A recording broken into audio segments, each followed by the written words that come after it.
ऐसा लगता है ये पुराने क्रिकेटर्स को सिर्फ और सिर्फ नई नई कंट्रोवर्सी क्रिएट करने में मजा आता है और कुछ भी नहीं। मतलब आप एक बार जरा सोच के देखोगे, अगर मैं आपको कहूं कि यार रोहित शर्मा जो है वो महेंद्र सिंह धोनी के बराबरी का कप्तान है या उससे ही बड़ा कप्तान बनने वाला है, तो आप लोग मुझको गरिया ही दोगे। लेकिन अगर मैं आपको बताऊं कि ये बातें रवि शास्त्री ने कही है, मैंने नहीं, तब आपको कैसा लगेगा? दरअसल महेंद्र सिंह धोनी के बारे में जब भी हम लोग बात करते हैं तो हमारे जहन में 2007 आता है, 2011 आता है, 2013 आता है। ये वो पॉइंट थे जब टीम इंडिया अपने एपिटोम पर थी, ना सिर्फ मैच जीतने के मामले में बल्कि बड़े बड़े टूर्नामेंट जीतने के मामले में भी। आज की तारीख में अगर हम देखें तो काफी सारी ऐसी चीजें हैं जो कि टीम इंडिया ने अचीव कर ली हैं। लेकिन अगर हम अभी जो हमने T20 वर्ल्ड कप जीता उसके पहले के टाइम को देखें तो एक लंबा अरसा निकला जब भारत ने काफी बड़े बड़े टूर्नामेंट्स के फाइनल सेमीफाइनल खेले, लेकिन किसी में भी वो जीत दर्ज नहीं कर पाया। तो ऐसे माना जाता था कि शायद महेंद्र सिंह धोनी में ही वो कला थी जो वो मतलब टूर्नामेंट जीतना जानते थे। लेकिन जब से रोहित शर्मा कप्तान बने हैं तब से काफी सारी चीजें बदली। विराट कोहली जो चीज नहीं कर पा रहे थे उस चीज को भी रोहित शर्मा ने करके दिखाया और फाइनली हम लोगों ने इस साल T20 वर्ल्ड कप का खिताब जीता।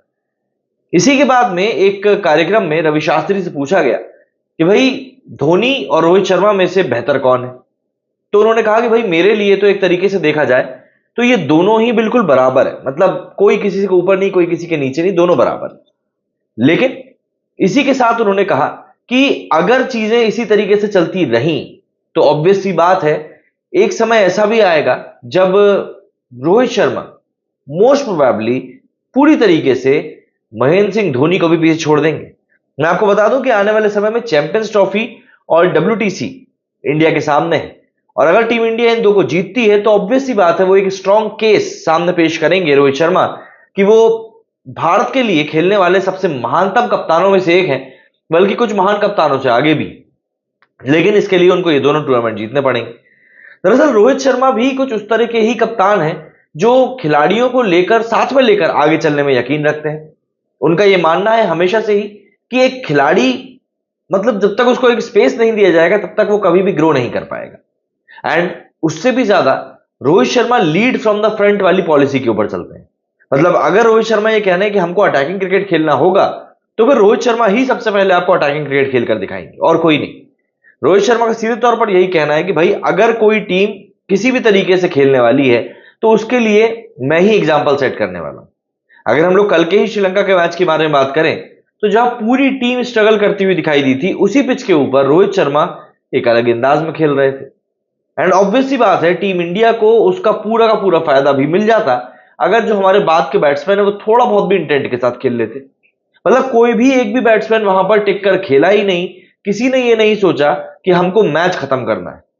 विराट कोहली का जल्दी आउट होना कितना भारी पड़ सकता है टीम इंडिया को, यह भी हमें कल के मैच में पता चला कि सिर्फ एक मैच में कोहली ने टिक के नहीं खेला तो हमारे सामने उसके नतीजे रखे हुए हैं। ये सारी चीजें कहीं ना कहीं टीम इंडिया को एक बड़े टूर्नामेंट में जाने से पहले परेशान कर सकती है। दरअसल आने वाले समय में जो टूर्नामेंट्स हैं, चाहे आप चैंपियंस ट्रॉफी की बात कर लें, आप एशिया कप की बात कर लें, आप T20 वर्ल्ड कप की बात कर लें, ये सब के सब टूर्नामेंट जो है वो इंडियन सब कॉन्टिनेंट में ही होने। एंड ऑब्वियस सी बात है इंडियन सब कॉन्टिनेंट में आपको इसी तरीके की लो और स्लो पिचेस मिलेंगी जहां पर कि कल मैच हुआ था। और उनके ऊपर खेलने के लिए आपको सिर्फ बेहतर टेक्निक नहीं बल्कि एक्सपीरियंस भी चाहिए जो कि रोहित शर्मा में है। एंड इसीलिए रोहित शर्मा के ऊपर अकाउंटेबिलिटी इस चीज की बढ़ चुकी है कि क्या वो अपने आप को ग्रेटेस्ट ऑफ ऑल टाइम, सबसे महानतम कप्तान भारत के लिए प्रूव कर पाएंगे। जैसे गौतम गंभीर का उनको पूरा सपोर्ट है और गंभीर भी जानते हैं कि अगर वो किसी के साथ में इस चीज को अचीव कर सकते हैं तो वो सिर्फ और सिर्फ रोहित शर्मा ही है। क्योंकि रोहित शर्मा की लीडरशिप क्वालिटी में कहीं ना कहीं वो बात है कि हर एक खिलाड़ी उनकी सुनने के लिए लालायित हो ही जाता है। वो सिर्फ एक कप्तान या एक लीडर के तौर पर नहीं बल्कि एक बड़े भाई के तौर पर भी अपने साथी खिलाड़ियों को साथ में लेकर चलते हैं और यही कारण है कि खिलाड़ी उनकी इतनी रिस्पेक्ट भी करते हैं। देखिए चीजें तो ऐसी ही चलती कि अगर कोई साथ चलेगा तो सही रहेगा, लेकिन जो भी चीजें बहुत हद तक देखा जाए तो रोहित शर्मा के लिए काफी अच्छी दिखलाई पड़ रही है क्योंकि टीम का कॉम्बिनेशन बढ़िया है, कोचिंग स्टाफ बढ़िया है, सबसे बड़ी बात टीम इस समय एक बेहतरीन जोन में भी है। क्या लगता है आपको कि क्या कोई ऐसा पॉइंट आएगा कि रोहित शर्मा महेंद्र सिंह धोनी को पीछे छोड़ देंगे? कमेंट करके अपनी राय जरूर बताइएगा। मेरे इस वीडियो में फिलहाल इतना ही। जय हिंद, जय भारत।